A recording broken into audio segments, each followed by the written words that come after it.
In this guide, we're gonna see how to use Amazon Relay app for drivers. Firstly, download from the Google Play Store, then open the app and sign up by providing your personal details. Verify your identity as required and enter your username and password to access the app. Now, navigate through the Load Search, Load Reservations, and Facility Check-ins. Go to Amazon Relay Load Board Login, and if you have saved searches, select one.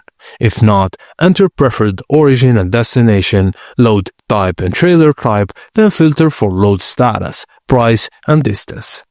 Now select a load that matches your preferences and submit a request to reserve it. Once your request is approved, select Start Work. Provide trailer and driver information as required. You'll receive pickup and delivery instructions. Select Navigate to begin your journey. Upon arrival, scan the QR code using the app and follow the facility policies and procedures provided in the app. And that's it. You're now ready to work efficiently with Amazon Relay. Thank you guys for watching, and please don't forget to like and subscribe for more.